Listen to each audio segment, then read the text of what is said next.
Hello America, this is Call of Duty Goddess. Today is March the 4th, 2016. I have a major announcement from Citizens for Constitutional Freedom, and here goes. In advance of this Saturday's nationwide rallies and protests in memory of Lavoy Finicum, the FBI has tried to send a message to us by arresting several more of our friends. Their message to us is: this is what we will do to citizens who oppose the will of the federal government. We will have a response to the FBI, and we'd like you to help us proclaim it.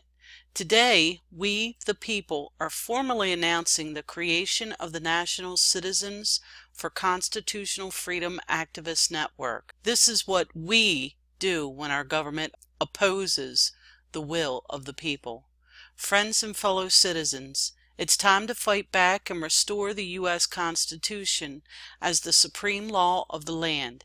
It isn't enough to simply fight for land rights. There are literally thousands of pro-liberty groups around the country. It's time to unite our efforts in a grand coalition to educate the public about our God-given rights and the role of the U.S. Constitution in protecting those rights. Ammon Bundy has written a letter to me from jail endorsing his plan and given us a blessing to proceed. In the next day or two, I will post a video with the full text of Ammon's words. Until then, we will invite you to help us get this project off the ground by taking the following initial steps. Number 1. Visit our new website and register your free membership. That's posted on the screen here, and I will leave all of the links below. Update. The response has been so overwhelming that in just 1 hour you guys have crashed a membership server.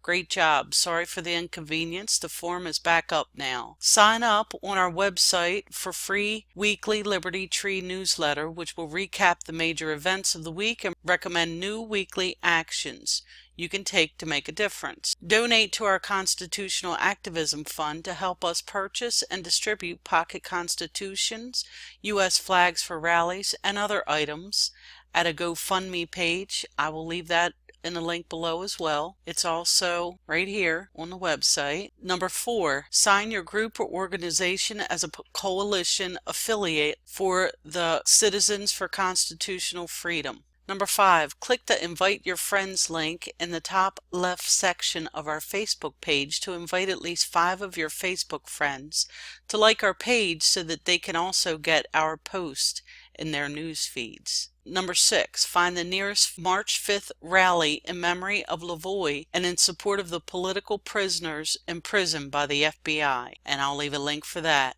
Number 7, join with the Finicum family in a day of fasting and prayer on March the 6th. There's a link for that as well. Number 8, subscribe to our YouTube channel where we post news and educational videos about matters of concern to liberty-minded citizens. Number 8, take a few minutes to watch our introductory video which explains how and why the Citizens for Constitutional Freedom has been formally organized.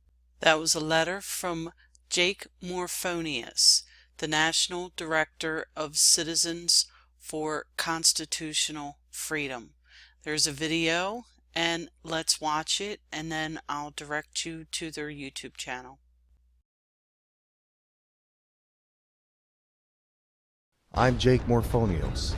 I'm the National Director of the Citizens for Constitutional Freedom Activist Network. In the lands of the West, good law-abiding American citizens have been under assault by the federal government for decades.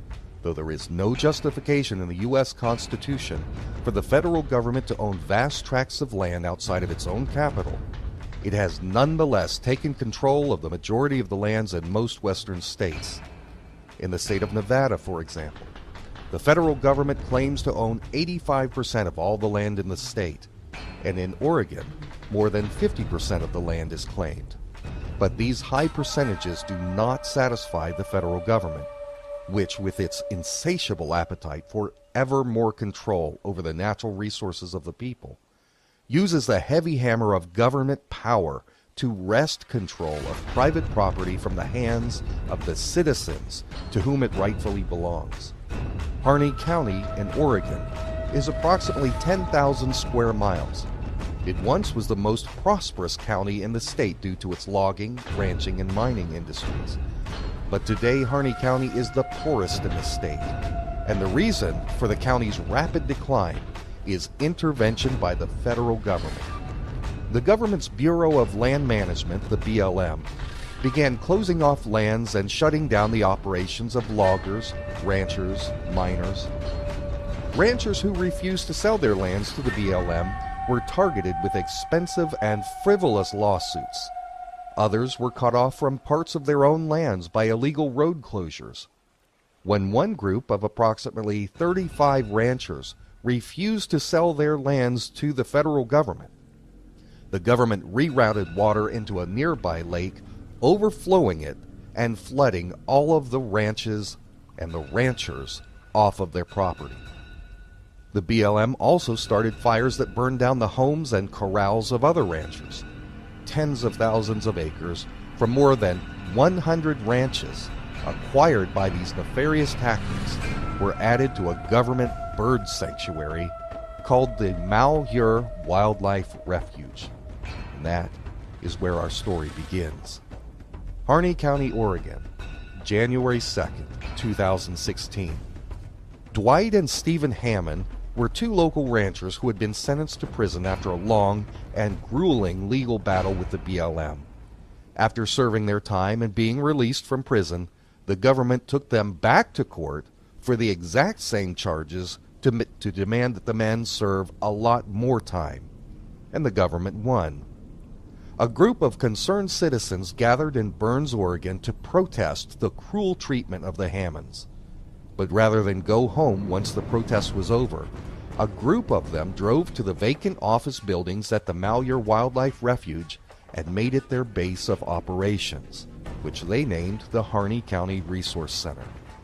Their plan was to use the on-site property records to return stolen lands back to the rightful property owners. Afterward, the remaining refuge lands would be turned over to the control of the Harney County government in cooperation with the local Burns Paiute Indian tribe. On January 4th, an Arizona businessman named Ammon Bundy strode forward through the snow to speak to a throng of anxious reporters outside the resource center. He said, "Many of you have asked us what our name is. Other than just thinking of ourselves as citizens that care and who feel like it's time that we make a stand to protect our human rights, we didn't really know what to say. But we felt that we should give ourselves a name, at least for identification and news reports. That name is Citizens for Constitutional Freedom." As camera shutters clicked and reporters scribbled notes, Ammon continued, "Our purpose, as we have shown, is to restore and defend the Constitution so that each person in this country can be protected by it, and so that prosperity can continue. We love our country. We love the people in it. We know that we are struggling to know what to do as a nation. And many times, in many ways, we are dividing as a people.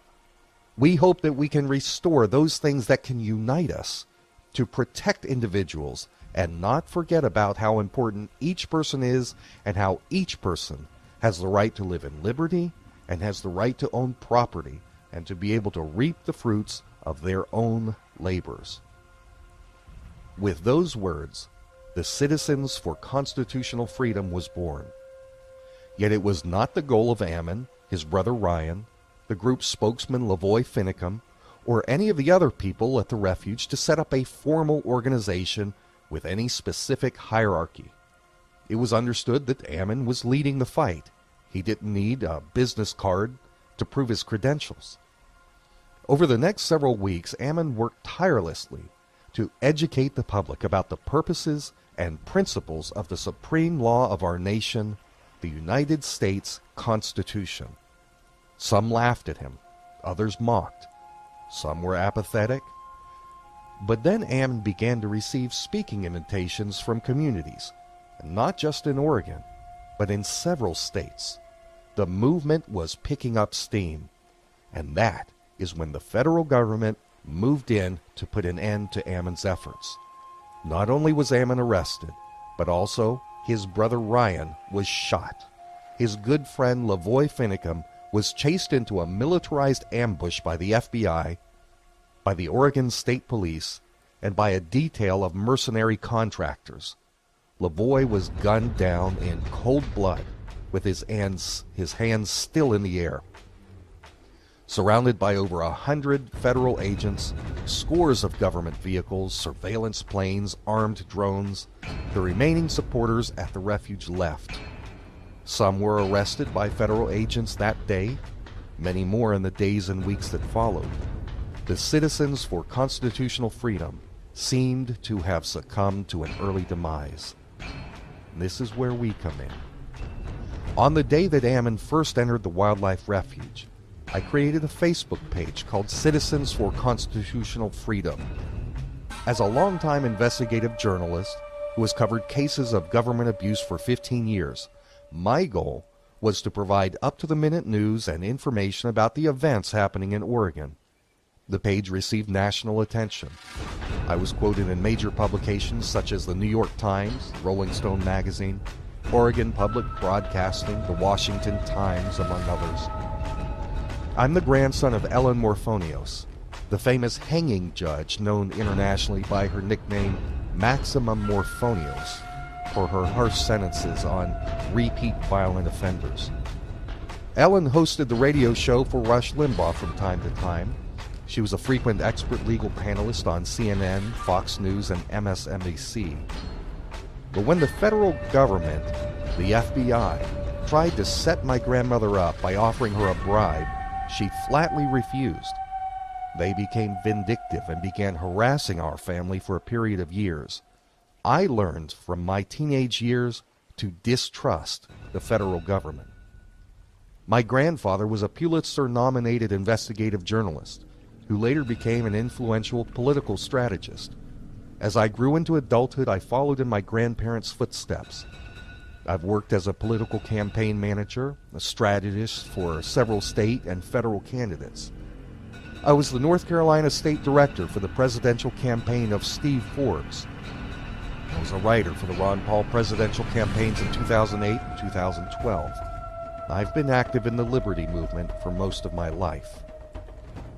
After spending a week with other leaders in the liberty movement from various states following the murder of Lavoy Finicum, seeing the need to draw in like-minded citizens who were concerned about federal overreach, but who weren't necessarily involved in the issue of Western land grabs, I took on the responsibility to organize a national grassroots campaign to carry on the work that Ammon and Lavoy were trying to accomplish, to seek to unite various groups into a united coalition.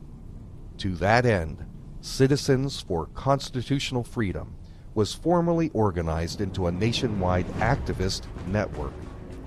There is no centralized leadership. There is no command hierarchy. The power of the organization remains at the local level and the hands of the individuals where it belongs.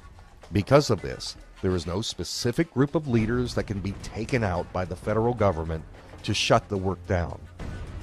Anyone who wishes to be a leader in Citizens for Constitutional Freedom need only learn the U.S. Constitution and take action. The bylaws of the organization state that the purpose of the Citizens for Constitutional Freedom shall be 1.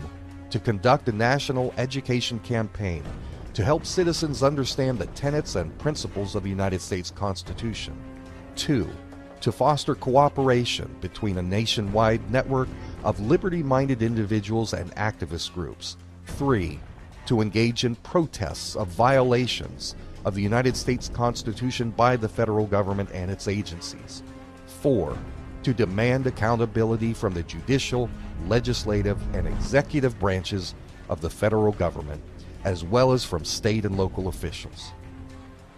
To accomplish these goals, we invite all people and all like-minded groups who share their concern for the ever-growing tyranny and overreach of the federal government to join us. Who affiliates with us?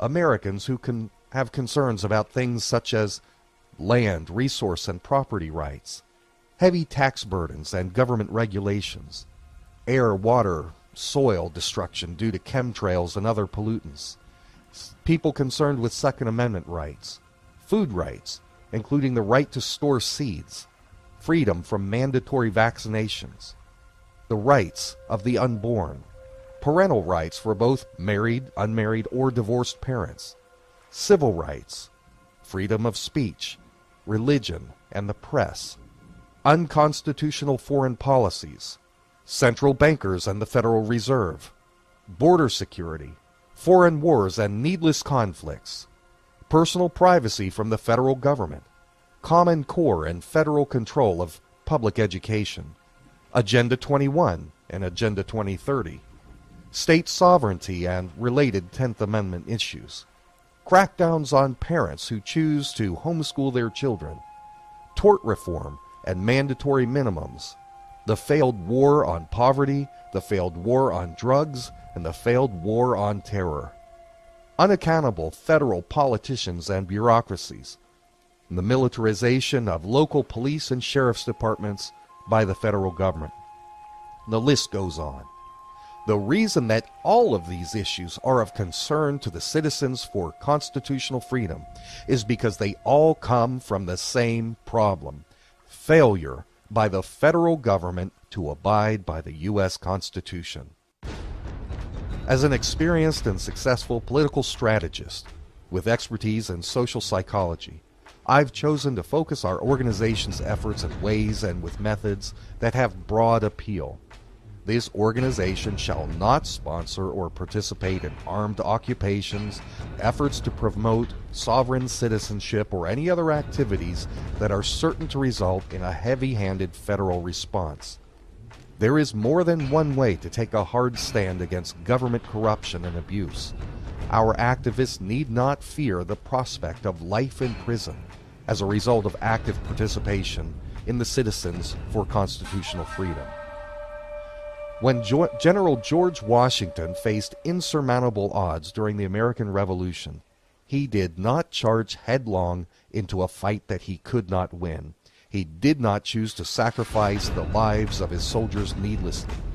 What he did do was employ tactical retreats. He regrouped, he strategized, and he changed tactics as needed. And then he struck again at the British, and again and again. General Washington continued fighting until the Patriots were ultimately victorious. We shall employ the cunning strategies and tactics of men like General Washington, Karl von Clausewitz, Sun Tzu, others in our own campaign against the federal government. Let it be clear, we are not anti-government.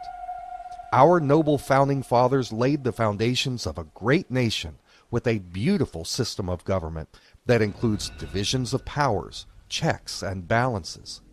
In fact, we are very pro-government. In our eyes, it is those who are seeking to overthrow the traditional government that was established by our U.S. Constitution who are anti-government. Ours is a constitutional republic, yet these revolutionaries seek to undermine our republic and establish a European-style socialist democracy under the control of multinational corporations, central bankers, and the elite oligarchs. We are counter-revolutionaries who seek to preserve our constitutional government from being destroyed by the enemies of America. A member of the Citizens for Constitutional Freedom should never remain silent when we are accused of being anti-government. It simply is not true. And so begins our journey to restore and defend the U.S. Constitution, so that, as Ammon said in the beginning, each person in this country can be protected by it and prosperity can continue. We love our country, we love our communities, we love our fellow citizens who share in the blessings of America. If you aren't sure what you can do for our nation, or if you're concerned at how divisive it is becoming, then we invite you to link arms with us and stand up for what is right. There is strength in numbers. And finally, in case there is any question as to the legitimacy of what we seek to do. I'd like to read from a letter that Ammon Bundy sent me from prison. He's given me permission to share this with you. Jake, first I must thank you. Your letter lifted my spirit and gave me hope for the education of many people about principles of agency, freedom, and natural law, including the Constitution. I feel confident at giving you my blessing in name and deed. On the very day that I'm recording this message to you, the FBI has engaged in multiple raids to arrest several more American citizens, including Ammon's brothers Davy and Mel. If you are as angry as I am, and as determined to make a difference, then I call on you to take a stand. Join us. United we stand. Divided we fall.